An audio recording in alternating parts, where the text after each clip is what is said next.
నా కుటుంబం కట్టబడాలంటే, దైవికంగా ఉండాలంటే, జీవాన్ని పొందాలంటే, జయం పొందాలంటే, దేవుని చేత వాడబడాలంటే ముందు నేను నేర్చుకోవాలి కదా. ఇతరులు బోధించేది నాకు నేను బోధించుకోవద్దా? కానీ కుటుంబ ప్రార్థన ఉండాలండి. ఎప్పుడో మర్చిపోయారన్నీ. భక్సింగ్ గారు సహవాసం చెప్పుకుంటారు. మళ్ళీ ఆయన ఏం చెప్పాడు భక్సింగ్ గారు? ఈరోజు నీవు వాక్యం చదివావా? కుటుంబ ప్రార్థన చేసుకున్నావా? కుటుంబ ప్రార్థనలు అయ్యి, ఇది చాలా సీరియస్ థింగ్ అండి. ఇది దేవుడని తమాషాగా దేవుడని బ్లెస్ చేయడు మనుషుల్ని.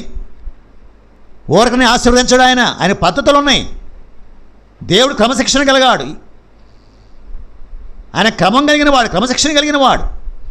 నువ్వు దేవుని నమ్ముకున్న వ్యక్తి అయితే ఉదయం పూట ఒక అరగంట సేపు, రాత్రి ఒక అరగంట సేపు వాక్యం తీసుకొని చదువుకొని, ఆ వాక్యంలో ఏముంది, డూస్ అండ్ డోంట్స్, ఈ రెండు చాలు. ఏం చేయమంటున్నాడు, ఏం చేయొద్దు అంటున్నాడు. ఆ వాక్యం చదువుకో, ఒక అధ్యాయము. ఏం చేయమన్నాడు, ఏం చేయొద్దు అన్నాడు. నోట్ చేసుకో, హృదయంలో పెట్టుకో, ప్రార్థన చేసుకో. ఇదంతా అరగంటలో చేసుకోలేవా? అరగంట కూడా నువ్వు దేవునికి ఇవ్వటం లేదంటే నీ ఆత్మీయ స్థితి ఏంటో గుర్తుపెట్టుకో. నువ్వెక్కడున్నావో గుర్తుపెట్టుకో. దేవుడు ఎట్లా వచ్చి నీకు సహాయం చేస్తాడు.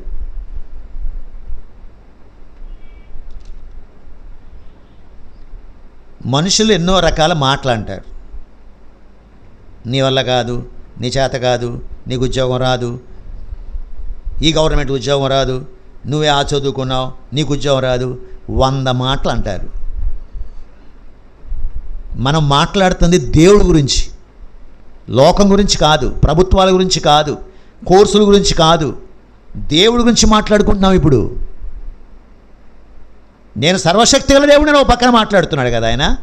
ఎన్ని ధ్యానం చేస్తూ వస్తున్నాం కదా, నమ్మదగిన వాడని, వాగ్దానం చేసేవాడని, విడిపించేవాడని, ఎన్ని మాట్లాడుకుంటున్నాం. అరగంట సేపు నువ్వు దేవుని వాక్యానికి నువ్వు ఇవ్వకపోతే నీవు, నీ కుటుంబము, నువ్వు ఎక్కడికి వెళ్తావో ఎక్కడుంటావో కూడా అర్థం చేసుకో. You will land in suffering, శ్రమలోకి వెళ్ళిపోతావు. దేవుని వాక్యం తర్వాత చూద్దాం. యెహోషువ గ్రంథం